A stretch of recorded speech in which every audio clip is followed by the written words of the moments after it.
everybody. Welcome back to another episode of Sprites, Bytes, and Pixels. Once again, we are safely quarantined in... Robin, there's a duck behind you! Oh my God. Who is that? We're safely quarantined within the confines of our own homes and thankfully using technology to be able to come together and do this podcast, episode 11, where we're going to be talking about something that's very relevant to my background, which is the explosion of the video game collecting market, specifically sealed, graded video games that are now worth tens, hundreds of thousands of dollars.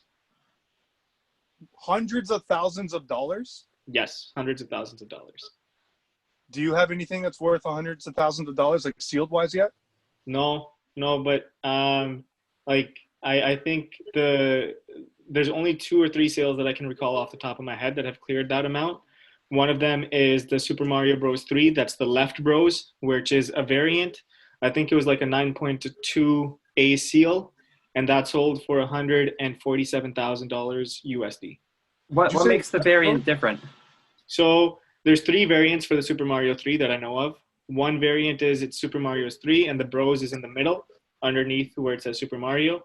The second one, the Bros is on the left-hand side, but it's above Mario's hand, so it looks like pretend this is Bros. Mm-hmm. His hand is right here. And then the third one is the Bros is like this, and it's behind, like his hand is behind it. This is the one that sold for $147,000. So it's a box variation or a label variation? Box variation. It's a font, apparently. Well, I shouldn't say font variation, but like different positioning of the words. Yeah. Yeah. And the funny thing is, hey, look at John! Huh? Hi, John. Oh yeah, hey John, what's up? Hey. You forgot to introduce I forgot John was here, even though I was talking to him. I feel like part of the gang. Excellent. You should be scared of the duck behind you, Rob. You should be more focused on the duck right now. He's trying to take my Pokemon games, but I got him covered. Okay. So actually, what I was saying is I actually had a Left Bros, but it wasn't sealed. I had it CIB, and I sold it to a buddy of mine out west, and he paid a good amount for it at the time. And then now I realized that if you had gotten it graded, that same variant I think sold for over $3,000. Wow. Just CIB, yeah. Compared to like a regular Super Mario Bros. 3 cartridge in the box will sell for like what, $30, $40? 50, $60. Yeah. That's insane. 100. So you could have been rich, is what you're saying, and not have to do a stupid podcast with some people. for our like tens of followers. Like, we've got more. We're good. We're good. Believe me. We've got more than that. Like, comment, and subscribe. Don't forget. But that's our topic for today. Our topic today is, and I know that both John and Wilson have differing opinions from myself, and I think that's because I tend to deal in a lot of resale of video games, whereas you guys are hardcore collectors, and once you buy something, you rarely, if ever, sell it. Correct. Yeah. We're hoarders. Yeah. So I think overall the topic is more so just like the collecting scene that's evolving with a kind of offshoot in regards to the crazy prices that games are commanding these days. So why don't we start off with getting some feedback on why is it that you collect, John? What is it about collecting that attracted you? We both, Wilson and I, have shared our perspectives and our experiences, but it would be good to get yours. I mean, I like to think that I collect video games because I like to play them. But, you know, like most collectors, my backlog has gotten very large, you know, to the point where I don't think I'll ever beat everything I own. But the reason I continue to accumulate games at the rate that I do is because the prices keep going up. It's ridiculous. Like, there was a 2-year span. I think it was like 2013 to 2015. Where the average price of a Super Nintendo game doubled. The average price doubled. So, you know, if you were a speculator back then, you could double your money. And for me, I just wanted to get every game that I ever wanted to play while the prices were low. Because I don't see the bubble bursting anytime soon. I do have a point around that, but I think I'll touch on that a bit later. That duck just got closer. That duck just got closer.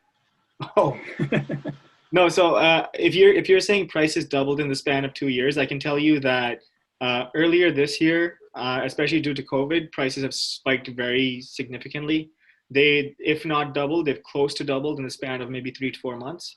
I was selling a lot of stuff, common stuff like Super Mario, Mario Kart, all those kind of titles, even Paper Mario 64. Paper Mario 64 was, Paper Mario, GameCube, Thousand Year Door, was a $50 to $55 game for the longest time.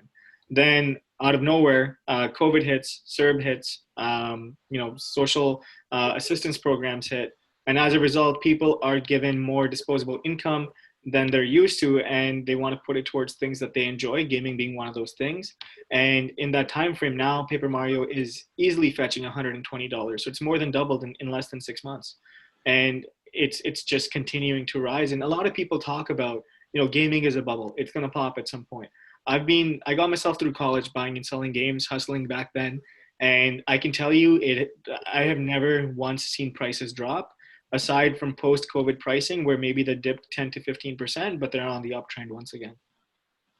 A lot of times when I'm collecting stuff, I always worry. Like, the reason I go for these games is because I'm worried that they're going to go up. The price is going to go up. So I either get it now, or there's a chance that I'm going to have to pay exponential amounts of money to get this item that I could have got like significantly cheaper.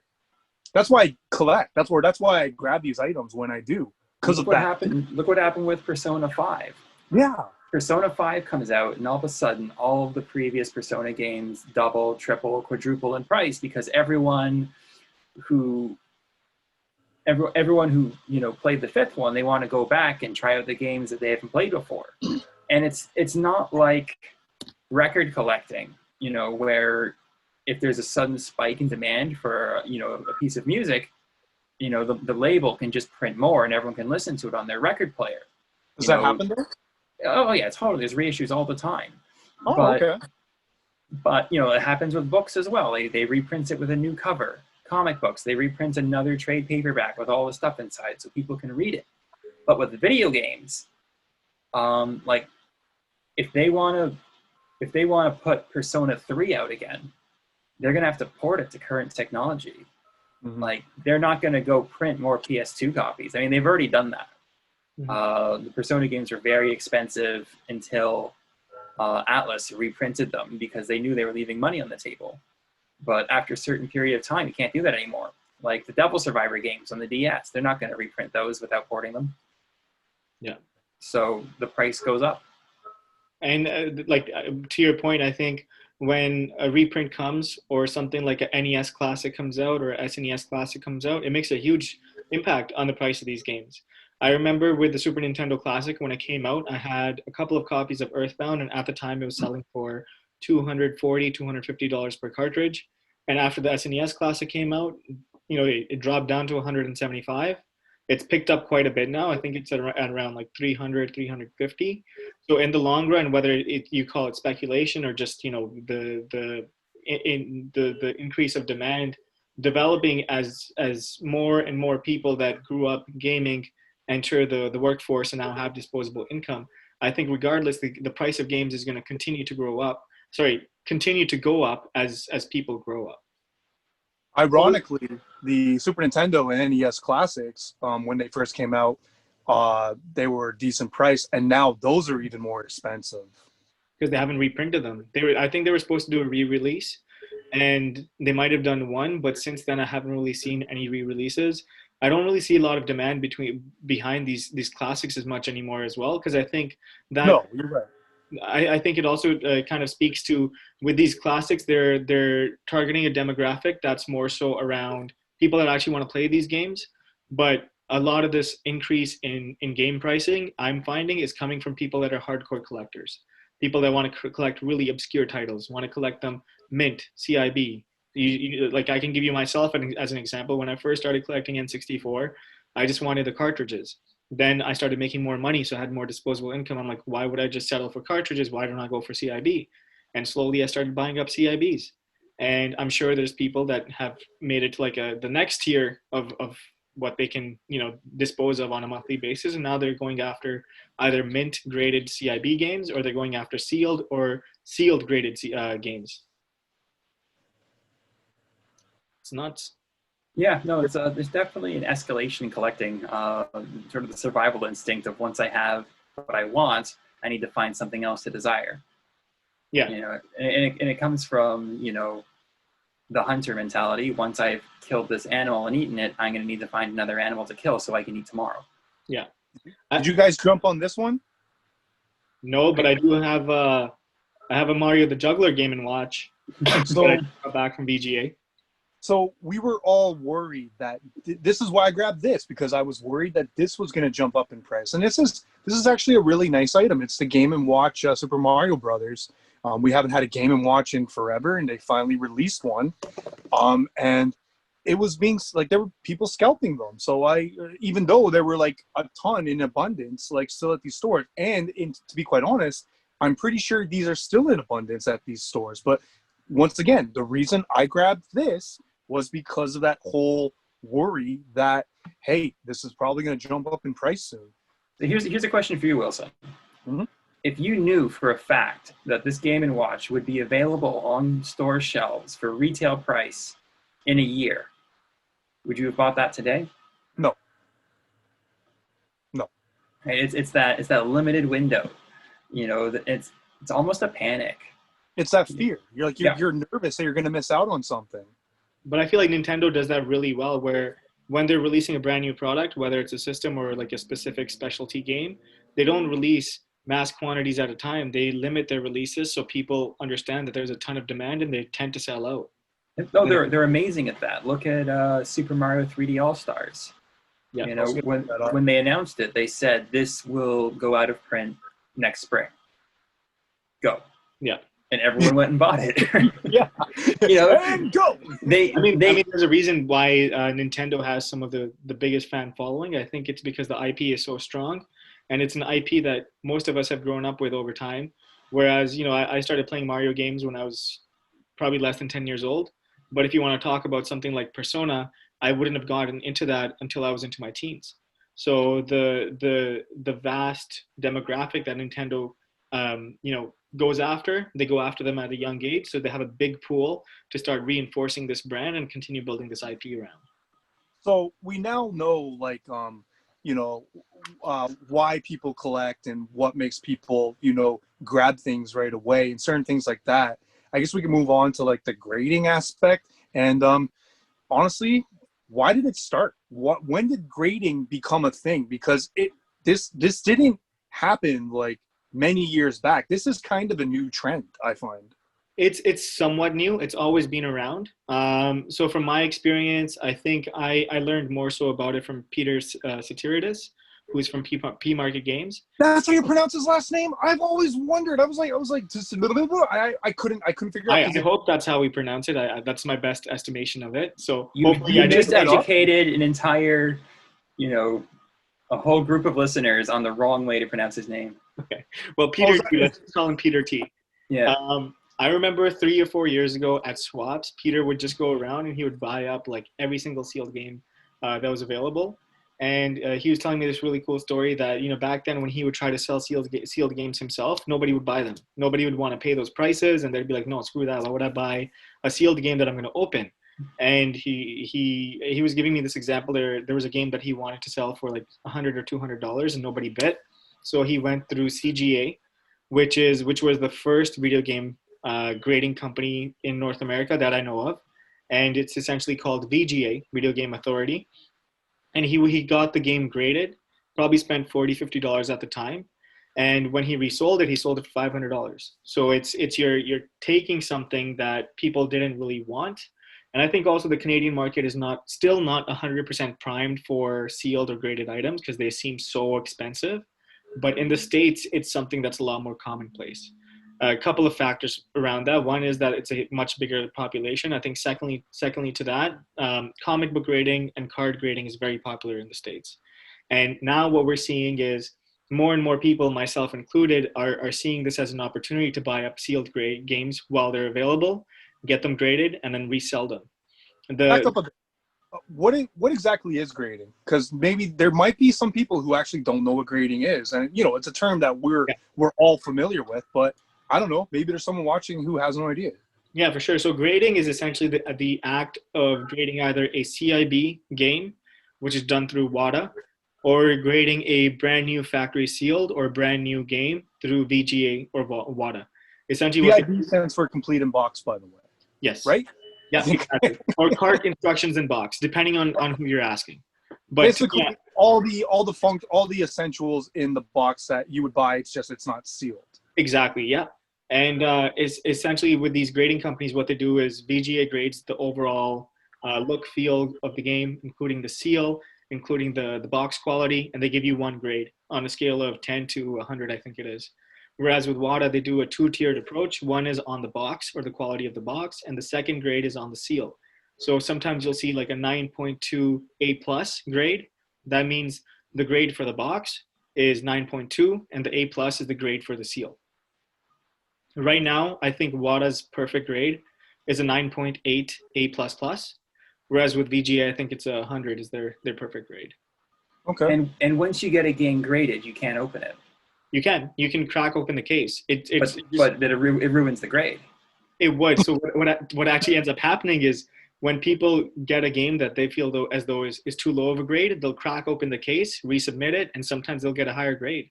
Or they right, but if you just wanted the game to own and to play, getting a graded copy would be a bad idea or a bad investment. Yes, 100%.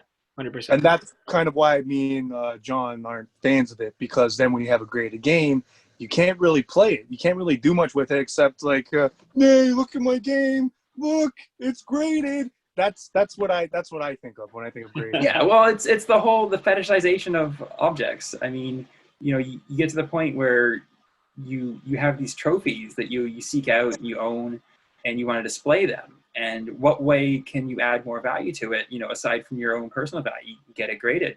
You get this arbitrary agency to apply a score to it and say, hey, let me give this a 9.8. Doesn't get any better than 9.8. Seal it in plastic, more plastic, because it's already sealed in plastic. Yes. And then you can, put it on your wall with this number on it, and maybe you get a hologram sticker. You do get a hologram sticker. Do they autograph it too? I mean, if you want them to, I'm sure. Authenticated by, it strikes me as completely artificial. But I think when you take a look at collecting in general, I don't see anything that's organic about collecting. Nobody needs 10 sports cars. Nobody needs more than one car. Nobody even needs a car, period. Nobody needs, an Action Comics #1 that's valued at like $1 million or whatever, not so priced that it's at now. Nobody needs a Banksy. Nobody needs a Michelangelo or all these fancy artists' paintings and all that kind of stuff. But I would disagree with you there. Well, okay, people who collect art are basically building their own gallery in their house, right? I think that's a general broad statement to make because there's a lot of speculators within the artist community as well. Okay, I mean people who buy art for personal use. Okay.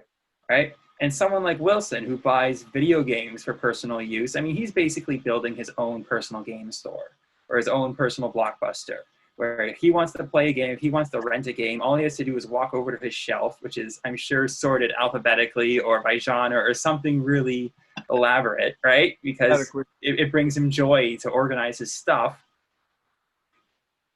and it's his own, fantasy toy store. And I have no problem opening a sealed game. I have games that I've cracked open that other people are selling for like, $200, $300. Like I have a Blasphemous Collector's Edition. And that's a pretty heavy thing by LRG, Limited Run Games right now. And I cracked it open and I took a picture and I posted it online. I said, I'm playing this right now. What are you guys going to do about it? Right, because your return on investment is your enjoyment of the game. Exactly. Yeah. My return on investment is the enjoyment of the game. Robin's return on investment is, adding another wing to his house with the money he's gotten from reselling these games. He has a nice house too. Right, and then he can put a Banksy in there and buy some art. maybe one day. For me, it's like you guys know my story when I started off buying and selling. Like I started 10 plus years ago, and slowly, little by little, started learning more, trying new things out. Now you see when I started off, Kamal was like the guy that I always used to see on Kijiji, and like this is the guy that I'm like, okay, I want to emulate what he's doing. So I started doing that. And on a daily basis, I would get like 20, 25 messages, people willing to sell me games. Now, if you go on to Kijiji, it's like there's more buying ads out there than there are of people actually selling. So who's Kamal though, Robin? sorry? Oh, Kamal, Kamal Lully. He's the owner of We Got Games in Ajax. Okay. Very solid guy. And essentially what I'm saying is that now that the demand for games has gotten to a point where there's so many of the people that are doing what I used to do, I have to rejig my strategy. And initially that was, okay, let me go after really high-end items that are CIB or really minty and kind of go after those. But then after, after I kind of targeted that market, I'm like, okay, there's an even bigger niche out there, and that is the graded market. So let me buy up sealed stuff and then grade it and then resell it or keep it depending on what I think. Like there's some graded stuff that I'm getting graded, but I'm not going to sell right away. I would rather sit on it unless I really need the money. But thankfully, I'm in a pretty solid financial situation where I don't need to just buy and sell on an ongoing basis. Yeah, look behind you. Like you're doing really good. I know. I'm watching you, duck. I'm watching that duck because I don't trust that duck. Yeah, we're actually down. So we're down to 9.5 minutes. Holy crap! That went by quick. Oh my goodness. Yeah. So I have a question about your clientele, like the people who buy the graded games from you. Yes. Did you say that the majority of the people buying your games are people who are looking to flip them down the road, or people who are looking to display them graded, just to have trophies in their house? Trophies, definitely graded trophies. I think a lot of the guys that I talk to, or a lot of my biggest clients, are guys that are very niche to the collections that they're going after. There's one guy that he loves Mario stuff. So I know that if I ever get something Mario and it's rare, he's the first guy that I go after. We've built a strong relationship where I offer him a reasonable rate. And I'm also finding him stuff that typically is not available just on an average basis. So there's people like that. And then I also sometimes sell to other resellers. Because for me, it's like, if I have inventory and it's been sitting there for like 6 months, I can't really do anything with it. So if there's somebody else that can make a buck, I'll do a discounted rate and then I'll just go buy some other things.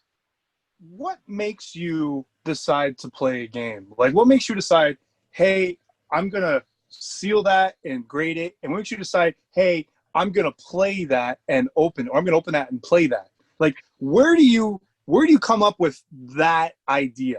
I buy 2 of each game that I want. So I have one that I want to play. I should have realized. Yeah, I thought that was going to be. That's the reason why all of those limited print companies, which I'm sure we'll talk about some other day, limit purchases to 2 per customer. Mm-hmm. So that, people can have one to play and one to speculate on. Well, yeah, and I wouldn't even call it speculation. Like there's some titles that I really like. So Ghost of Tsushima. I bought 2 copies of that game. I bought a collector's edition for myself, just to keep, and then I bought just a regular edition that I could play. Final Fantasy VII Remake, I bought the big-ass collector's edition box just because I thought... Really? Yeah. Oh, wow, with like the motorcycle? Yeah. Oh, that's dope. Okay. Yeah. So why would you buy like one collector's edition to keep sealed and then not just buy the digital? For Final Fantasy VII, I bought the digital. Yeah. Yeah. For the remake, because I couldn't find it in stores when it first came out. I think it. But what about Ghost of Tsushima? I found a physical of that. So But I bought a what made special you decide edition to do and a that? collector's edition. What made you decide to do the Ghost of Tsushima physical when you could have got the digital? Because I could actually find the physical copy. For Final Fantasy VII, it was during peak COVID where we were on a lockdown, so I couldn't even go and buy it from the store, so I had to buy a digital. But for me, I like having digital games. I like having physical games. Okay, that's the answer I wanted. I wanted something like that. Like but then you buy the physical game and get it graded so you can never play it. Yes. Well, it depends. I only grade old games. Like the most recent game that I would want to grade, and the one that if I'm a speculator, which I kind of am, is Mario and Sonic at the Tokyo Olympic Games. The reason being is that the games were canceled. And as a result, I see that as being one of those obscure offshoot titles that maybe 5 to 10 years down the road is going to be worth a lot more money. So that's on the Wii U, right? No, it's the Switch. Oh, really? Yeah. There's a Mario and Sonic on the Switch? Yeah. Tokyo Okay. Olympic. I don't know why I never thought of that. I don't know. I thought they stopped like on the Wii U. Nope. There's one that's available, and I bought a few of those, and I'm like, I'm just going to sit on them. Oh, of course you are. Yeah. Well, those games don't get reprinted because they're like sports games. Yeah.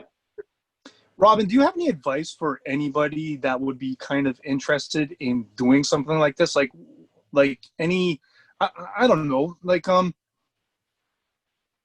how can someone start this? How can someone start like collecting and like grading? You know, maybe someone looking for like a financial, Like a model idea. to follow? Sorry? Like a financial model to follow? Sure. So there's a couple of people reached out to me. They're like, I've never owned a sealed game. I've never owned a graded game. Do you mind just selling me one of your cheaper ones so I can have that? And I've been happy to accommodate that in the past because it helps grow awareness around this graded community. I think the States are a lot ahead in terms of this tier than we are here in Canada. So I'm happy to spread the word as much as possible. When it comes to grading, the one suggestion that I would give is when it comes to CIB stuff, stuff that's rare or obscure tends to outperform regular titles. So for example, like a Power Blade 2 is worth more than a Super Mario 2 or a Super Mario 3, right? As a cartridge or a CIB. But if you're talking about sealed or you're talking about graded, Mario will outperform Power Blade 2, will outperform, all these Panic Restaurants, Zombie Nation, all those titles. Just because it's such a strong IP, everybody that had it pretty much opened it up and played it. And people that kept it sealed, there's just so few copies out there. And that just goes back to the point with Super Mario 3 Left Bros that sold for over $150,000 or close to $150,000 US. I have a question. Is there any barrier to entry for a new grading company to enter the market and start charging people, to apply their so-called expertise? Like, for example, let's say that I had a Persona 1 for the PlayStation and a new grading company comes along and they say, hey, we'll grade it for $40 instead of $50. Is there any reason why their valuation would be any better or worse than WADA or the VGA? No, there's no barrier to entry. I think to your point, like I said, there's been times in the past where somebody would crack open a case, resubmit it, and get a different grade. I think it's the only validation that you get is the trust and the people that want to actually put their money behind your brand. I just feel like, if you want to keep your game sealed, why not self-grade it? I mean, you could, but it wouldn't have the value.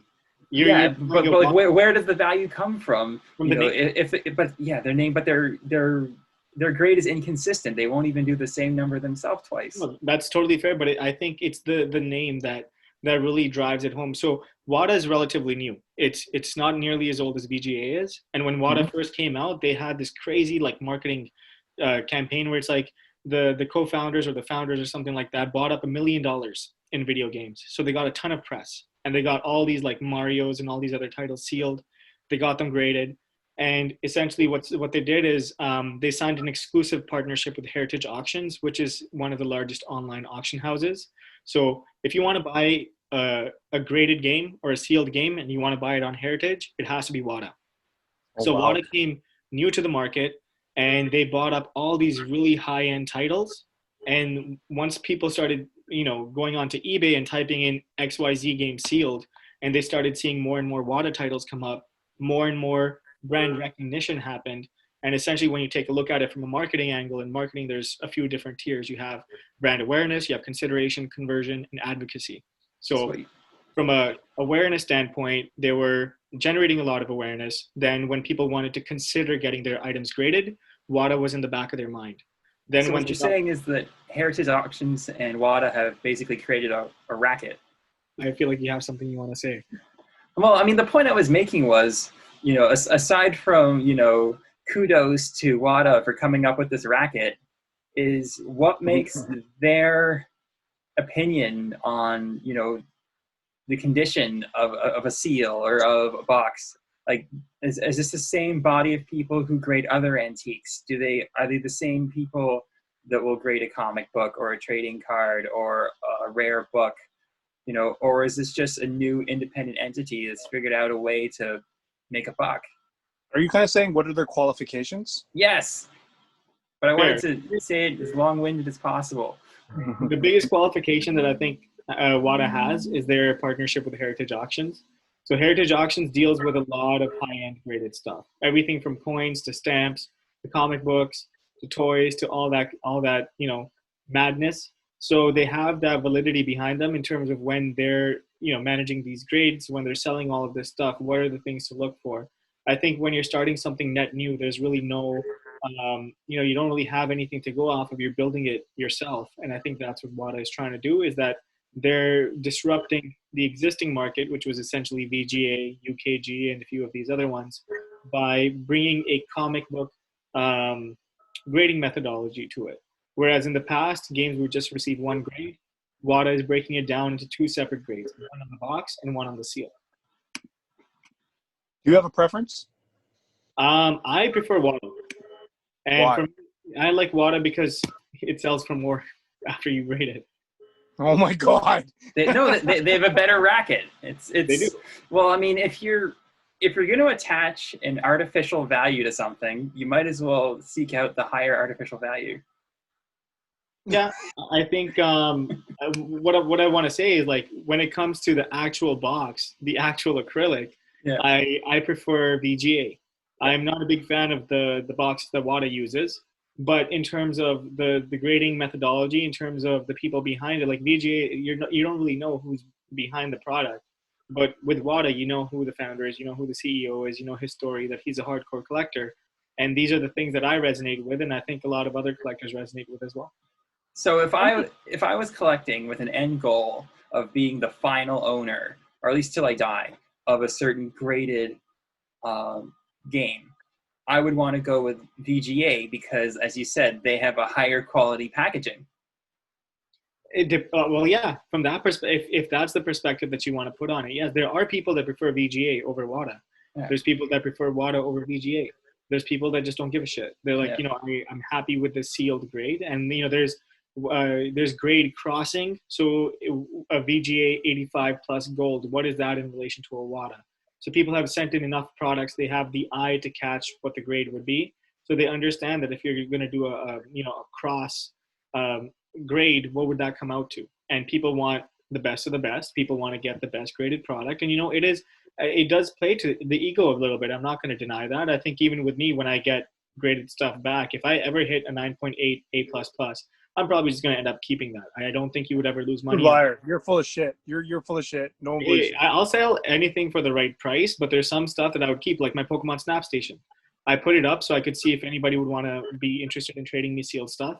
I got cash offers for exactly what I was asking, but I'm like, you know what? I'm more so into trade, and I didn't get the right trade back, so I kept it. I've had it for 10 years, and I've had really good offers throughout those years. I didn't put a lot of money into it, but when I was a broke college student, I know how much that money meant to me.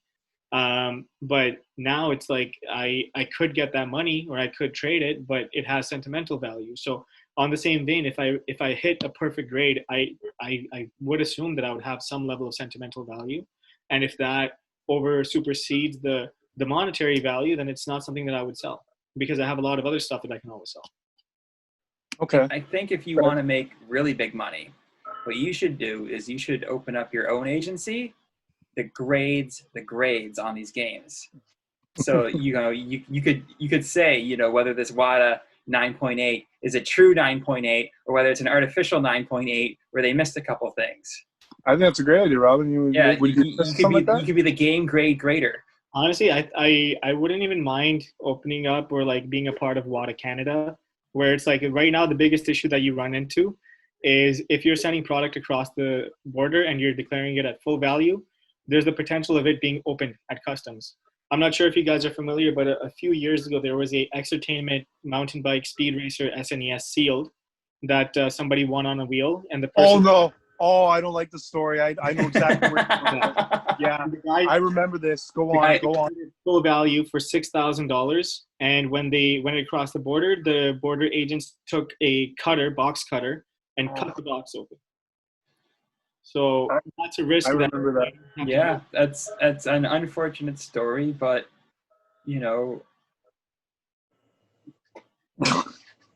Thanks for that. All shucks. Well, no, but the thing is, like, it is a big fear. I sent a Pokemon Red and a Pokemon Blue to WADA, and it went through customs, and I was shitting bricks. I'm like, fuck, if they open this, I'm so screwed. I put so much money into them, I'm going to be out like a crap ton of money. So thankfully it made it to WADA in one piece, and I'm just waiting to see what the grade is that comes back. But I started off with grading only one game, and that was through WADA. And now I think I've probably sent close to 70, 80 items in. Wow. Okay. It's not cheap. It's like, for people that want to know, VGA I get handled through Peter T at P Market because I'm not too familiar with that grading process. But with WADA, it depends on the tier that you want to go after. So there's tiers like 1 day turnaround, one business day is $220 US. And it goes all the way down to a 180-day turnaround for $45 US. And this is business days. So if we're looking at 180 business days, that's close to 8 to 9 months, if everything is on schedule. I don't like that. I don't like that. Your backlog of suckers. Yeah, that kind of, that feels a little shisty to me. Like, I don't know. Like, we're gonna do the exact same thing that we would do if you paid more. It's just you're not gonna get it for this amount of time. You won't get the priority. That's all. Yep. You don't get prioritized. That's a lot of money for priority. It is a lot. $220. I think it used to be $100 for a 1 day or a 1 week turnaround, and now it's $220 US. And they're like, I see some of the lots that people get back from VGA, and people are WADA. People are sending 20, 30, 40 games in at a time. That's a ton of money. Mm-hmm. So I'm sure they're doing very well down there, especially with you get so much press when Heritage Auctions hits like a new personal best for a specific game. Right now, Pokemon Red 9.8 A++ holds the record for the most expensive handheld games price, and that's at $84,000 US. Then they have the left print Mario Bros at $147,000, and agencies like Forbes and all these other big news outlets pick these stories up, and as a result, you get more and more brand awareness, and you get more and more people realizing what this is. And I'm not sure if you guys ever watched the Antique Roadshow, but it's kind of that same feel. It's like you might have this stuff at home and you might hit the jackpot. Mm-hmm. Well, it's just like how it is with like any sort of idea like that. I get that. I did have a question though. How many people are in these companies? Like, how many people are in WADA? How many people are in VGA? So WADA, like when you take a look at their team, there's a few people. There's like Dennis Khan, who's their president. He's the guy who started the company. They have a chief marketing officer. They have a CEO who comes from like a venture capital background. Then they have a couple of advisors, one of which is from Heritage Auctions, I believe. They have a communications director. They have a senior grader, and I'm sure they have a team of junior graders as well. So can you pay a higher fee to guarantee that you get a senior grader? No, I don't even know how that works, But the senior grader, like they pay the full $220 expedited rate, and they give it to a junior grader who licks their fingers before touching the box. You're a terrible person. I don't know what the grading process entails, but I think it's based on the value of the game. Like I sent in a Super Mario on the Wii, like Mario Galaxy, and I'm sure that's not going to go to the senior grader because it's just a low value product. But if it's something like the Pokemon Red or Blue, I would hope that goes to the senior guy. All right. So if I was going to send in my sealed in box Little Big Planet Racing for the PlayStation 3, I wouldn't get a senior grader.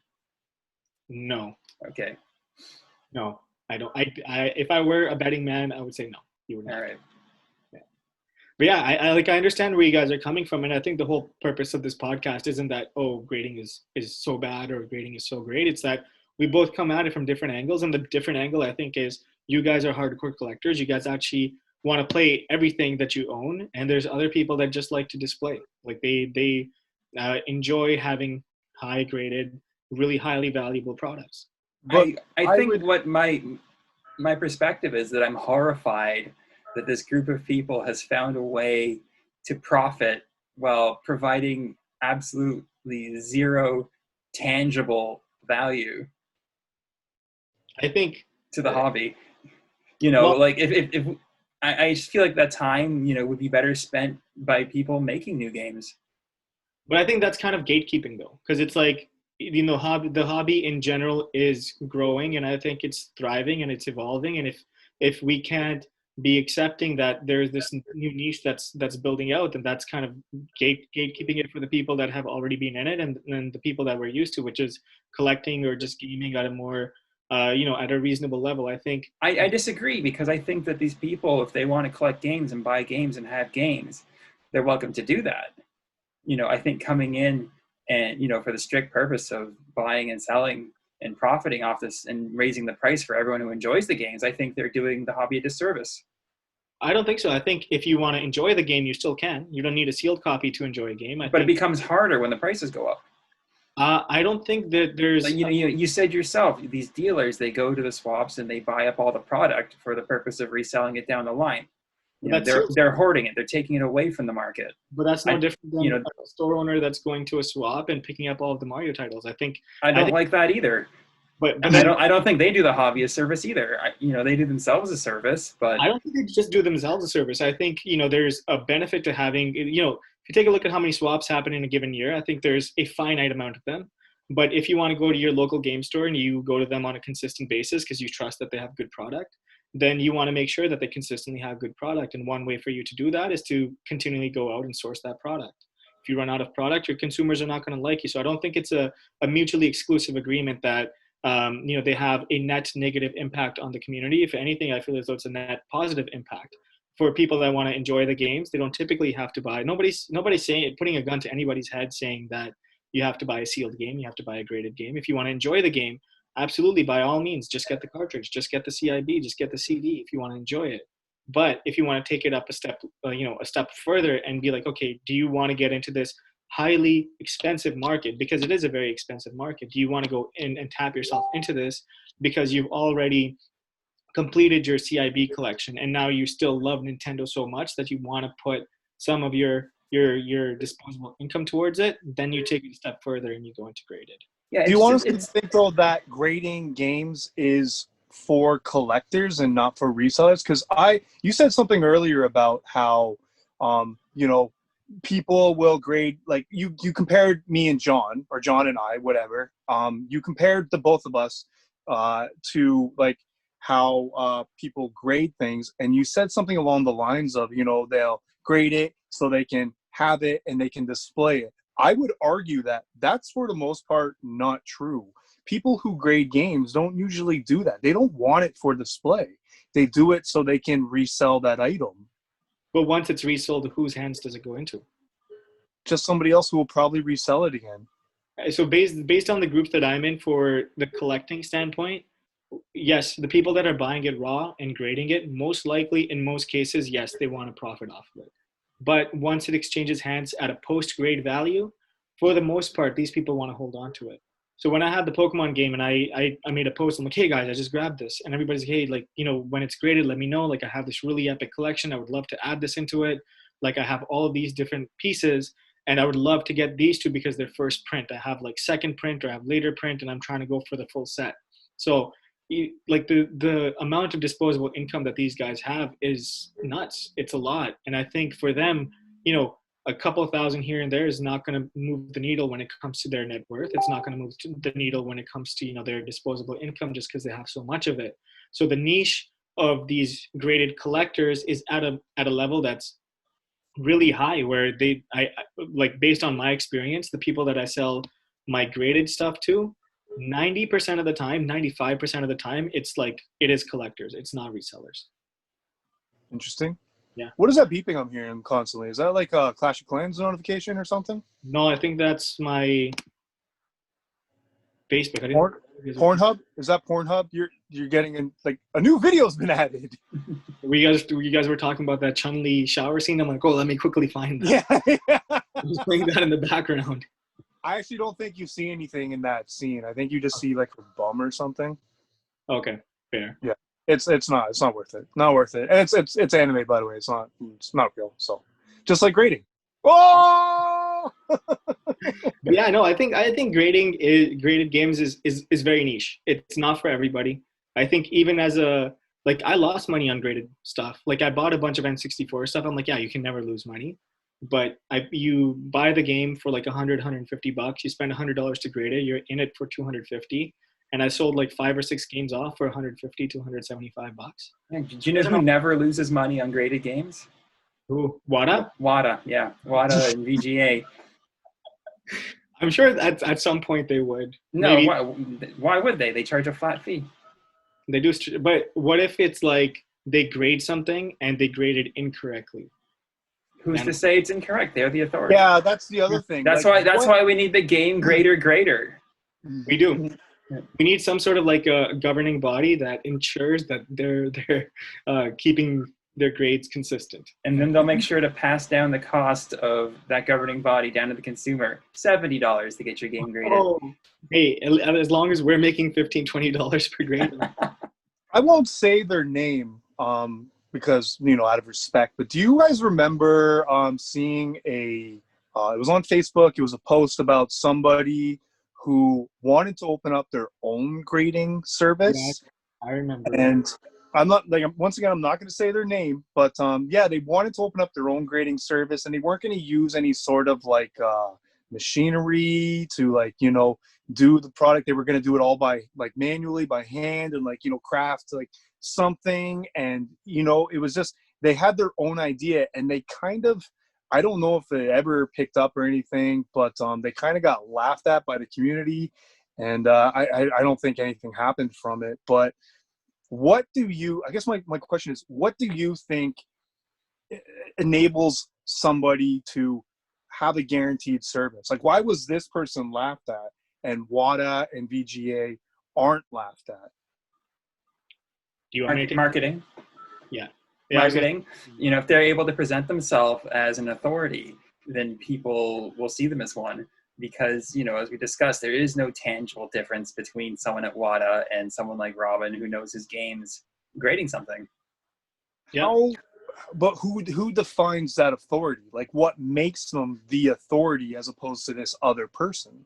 I think it's trust. And when you're launching like a brand new company, and from a marketing standpoint, when you're launching a brand new company, when you're looking at trust and you don't have any trust yourself, you build that trust off the backs of other people that have a lot of trust.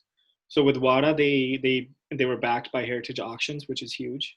Once they had that backing and they spent $1 million, which is a ton of money, into video games, and they got all of this press through Forbes, through all of these other large media outlets, people started associating some level of trust in the back of their heads that, hey, this is a new company, and they've been validated by all of these different organizations, because you would, as a consumer, think that Forbes would do their research. Forbes would not make an article about something that's scammy. So they're building that trust through marketing. And, it's a long-term play for something like WADA. When you're starting off, you're not going to get as many orders coming in as they are today. And the reason being is you have to be prepared to take a loss from a business standpoint if people don't want your product. So how do you know? I'm sorry? How do you know all this? Like you seem to know about WADA and like Forbes and the $1 million. And I didn't know this. I don't know if John knew any of this. How do you know this? I'm a video game nerd, man. I'm a video game business nerd. I love the business of video games, and I love reading up on it. I love understanding what the new trends are. I love being ahead of these trends, and seeing how I can leverage my background in business, my background in marketing, and just help that build some sort of a business, a video game business for myself. This is why Robin has his own successful game convention. Robin has his own successful e-tail website. Yeah, it's true. And why Wilson and I, are in our basements with our collections. Yeah. No, it's I have a vision in terms of what I want to do. And I think, I've always been very passionate about video games, not in the same level as you guys. I wouldn't say that. I think the passions are equal. They're just in different aspects of the gaming. Yeah, absolutely. So, John, now that we've learned about grading and WADA and VGA and gotten a little bit of the history behind them, are you ready to start grading your games? Yeah, I'm going to start grading my own games myself. Oh, what do you call the company? What do you call your company? I'm going to call it John's Expertise in Grading Stuff with Numbers he Invents. That sounds great. I think that's gonna really soar. I think I can provide value to myself. That's JAG Sweat. That's the acronym, JAG Sweat. JAG Swick? Yeah, JEIGSTW. Oh, it just rolls right off the tongue. Perfect. Yeah, all right, I'm gonna buy the domain right now. As a marketing professional, I would urge you to reconsider. Less extravagant. Just a little bit, just a tiny bit. But no, Wilson, like I've seen you. You have so much sealed stuff, and you said it yourself. You open stuff, and I remember Bowser. He got the factory sealed Path of Radiance that he opened because he's like, "Fuck it, I'm gonna do it anyways." Yep, I remember the Fire Emblem, and he even took a video of it. When you have such a big backlog of games, you have thousands of games back there. You could spend your entire life playing video games, and you never get through it. Mm-hmm. And you still have sealed stuff in there. What is like? Would you not see the value in grading something that's rare and making like 4, 5, 6, 7 times your money back?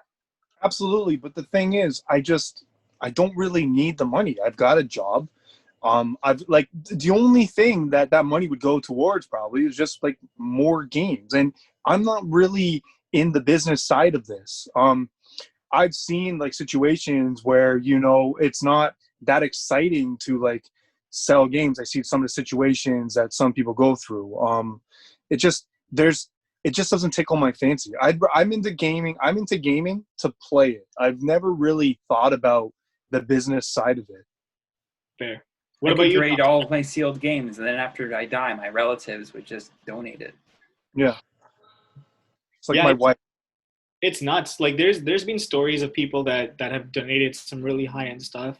I think something like 2 or 3 years ago, there was the story of a guy who worked at a warehouse, and he found a case of games, and it was all factory sealed stadium events. So there's like the game used to be $13,000 just for the cartridge, so the sealed one was probably like $60,000, $70,000, $80,000. And Josh Hamblin, I'm not sure if you guys are familiar with that name. Yeah, I know Josh Hamblin. He does side quest games. Yeah. So he recently posted this big acquisition that he had of all this sealed stuff, and the story behind the finds is really intriguing for me, because he was saying that somebody found his video on YouTube, and essentially they owned a store. Somebody walked in and they were like they were some sort of contractor, and they were at a house, and the lead foreman's like, "Hey, if you guys want anything, just take it." Nobody wanted the game, so the guy took it. It was a box full of like nearly 100 games, many of which were sealed. So like sealed Chrono Trigger, sealed Marios. Oh my God. And he sold it to that store. Then Josh flew down to Georgia to buy it out from that store. And when you take a look at values, like it had a Chrono Trigger sealed $5,000 to $10,000 right there. It had a sealed Super Mario 2, another 8 to 10 to 12,000. These are US figures. So, it's like finding this kind of stuff that's old, that's sealed, is almost like hitting the lottery. Now you just if I were to give anybody any sort of advice, if they're trying to get into the sealed market or the graded market to make a quick buck, I would say focus on first party titles and focus on quality. If you think it's going to grade below a 7, I'm most likely, unless it's dirt cheap, I wouldn't get it. Yeah, he's been accumulating some really good stuff the last few years. From like what I saw that he had to what he's gotten as of lately, it's really impressive, and I'm a little surprised as to how he finds this stuff. He's I think he's in Ohio. His story is really cool though. Like I remember following his page back when he bought a new house and he was doing the business out of his garage, and he had like all those cages all over the place. He's a very personable guy. He has a really good reputation in the community, I feel. I don't know him personally myself, and even myself, I don't know a ton about grading. I know a general amount. There's people that know a lot more than me. But if there's anybody out there that has any questions about grading or sealed or the business of gaming, I'm always open to answering questions. That's what I'm here for. Okay. How are we for time, John? We got 10 minutes left. 10 minutes? This is a very long episode. We might have to break it into like 2. No, I could probably get this all into one. Okay. I'm fine with that. I don't know. Like I'm actually really surprised that we were able to talk this much about like the grading, considering I'm not really into it. John's not really into it, but you definitely I don't see you have a fondness for it, but it's definitely something that you participate in. Yeah, I think I do have fondness for it, and I think like I was saying, the Canadian market is not really primed for the grading scene yet. I feel as though the States is ahead of us when it comes to that standpoint. Would you say that the only would you say that the only place to get decent graded games in Canada would be Playcadia? Yeah, definitely 150%. If you're looking for decent graded games, please visit playcadia.ca. Funny story, somebody just bought me out of all my graded stuff yesterday. What? Yeah. Yeah. Are you able to reveal how much you got? I can reveal it when we stop recording. Okay. Yeah. Okay. Cool. You'll be able to determine the value by the size of the extension to Robin's car. Or my new car. Yeah. I thought it was gonna be his hair. I thought it was gonna be like an extension to his hair. Oh no, not that. Wow, that's at least 5 figures. We're at that stage. So I had a question. Like I let John do his, but are there are you saying that there's other companies like that do grading? Yeah, there's a company called UKG, which is like a United Kingdom grading company. And what people end up doing is if UKG has NTSE games, so North American games, people will buy UKG product, crack the case open, send it to WADA or VGA and make a quick buck. Because it doesn't have that same brand validity behind it. So WADA fetches more than VGA. VGA and WADA both fetch way more than UKG. Wow. Okay. Now are VGA and WADA, are those Canadian? No, they're both in the States. Oh, okay. That's I didn't know that. part. That is the tough part. As a Canadian, when you're sending a lot of sealed product across the border and it's high value product, if it gets damaged in transit, like the N64 watermelon that I had sent over, it was dead mint when I sent it. But it got damaged in transit. There was a nice like 1-inch area that indented. And as a result, it only got an 80 grade, but there was a possibility of it hitting an 85 plus. Like the difference between 85 and an 80 might not seem much to us. It's only 5 points, but it's potentially hundreds or thousands of dollars. There's like chaos going on So upstairs. there's a vacuum for a Canadian grading agency. I don't know. Only we knew someone who could potentially provide that service. I know. Honestly, like I was saying, if WADA ever does like a Canadian company, I would be happy to be involved with that. I think that's where I see my future kind of transitioning towards is the business of gaming, whether that's with like a grading authority, whether that's with some sort of a gaming company. I think I've accomplished a good amount in my regular career, and now maybe I'll be in a position to pursue my own personal passions, which are video games. You could call it Playgradia. Oh. It's a very. What do you think of that name, John? Do you think that would fly? I think it'll make you a lot of money. Excellent. That's what I'm in the business for, as you can tell. Oh my God, that's really Anything good. else, or do you want to cap it there? All right. I think we got a lot out of that. I was once again, I'm really surprised that we were able to talk this much about something that both me and John are, doesn't tickle our pickles, you know. But no, we did get a lot out. I learned a few things today. Yeah. I don't know. And like right now, VGA is the only company that grades Game & Watches and grades systems. So, if you want to grade a system, you can't go through WADA. Same with Game & Watches. WADA will grade CIB. VGA only grades new stuff. I'm not going to use any of that, but okay.